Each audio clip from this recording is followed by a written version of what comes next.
ज्ञान घेऊन समाजासाठी उपयोग करा. कमलाकर भोसले.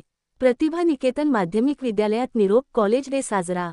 मुरुम. ता पूर्णांक 22% येथील प्रतिभा निकेतन उच्च माध्यमिक विद्यालयात .22% वार बुधवार रोजी 12वी विद्यार्थ्यांना निरोप व कॉलेज डे साजरा करण्यात आला.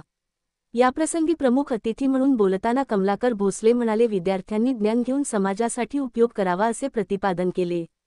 उमरगा तालुक्यातील प्रतिभा निकेतन उच्च माध्यमिक विद्यालय मुरुम येथील 12वी वर्गात शिकणाऱ्या विद्यार्थ्यांनी प्राचार्य, उपप्राचार्य, पर्यवेक्षक, प्राध्यापक पदभार स्वीकारत दिवसभर शालेय प्रशासन सांभाळले.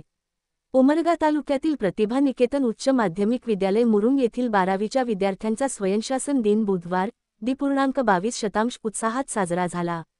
स्वयंशासन दिनाचे एक दिवसीय प्राचार्य म्हणून अपर्णा मनाळे तर उपप्राचार्य म्हणून लक्ष्मी मेनसे आणि भक्ती गायकवाड व निकिता वाकळे हिने पर्यवेक्षक कामकाज सांभाळले.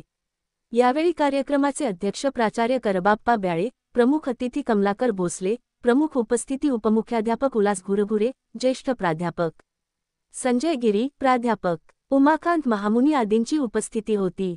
यावेळी प्रमुख पाहुणे यांचे मनोगत व्यक्त करताना भोसले पुढे म्हणाले, मानव बनण्याचे सामर्थ्य आपल्यामध्ये निर्माण झाले पाहिजे. जो मुलगा आपल्या आई वडिलांना पालक व शेपू समजतो त्याचा कढीपत्ता झाल्याशिवाय राहत नाही. मी कोण आहे याचे आपल्याला माहीत असले पाहिजे. आपण काय करणार आहोत हे आपल्या लक्षात घेता आले पाहिजे. चांगला माणूस बना व या शाळेचे नाव लौकिक करा असे मनोगत व्यक्त केले. या स्वयंशासन दिनानिमित्त 12वीच्या विद्यार्थी शिक्षकांनी विद्यार्थ्यांना अध्यापन करण्यासाठी दिलेले विषयावर वेळापत्रकानुसार प्रभावी अध्ययन केले. वर्गात असणाऱ्या विद्यार्थ्यांनीही केलेल्या अध्यापनाबाबत आनंद व्यक्त केला. दुपारच्या सत्रात स्वयंशासन दिनाची सांगता प्राचार्य करबाप्पा ब्याळे यांच्या अध्यक्षतेखाली झाली. यावेळी एक दिवसीय प्राचार्य अपर्णा मनाळे, उपप्राचार्य लक्ष्मी मेनसे, विद्यार्थिनी बोळशेट्टे आदींनी मनोगत व्यक्त केले. उत्कृष्ट अध्यापन करणाऱ्या एक दिवसीय शिक्षकांचा प्रथम, द्वितीय व तृतीय क्रमांक काढून व तसेच विविध खेळात उल्लेखनीय कार्य करणाऱ्या वेद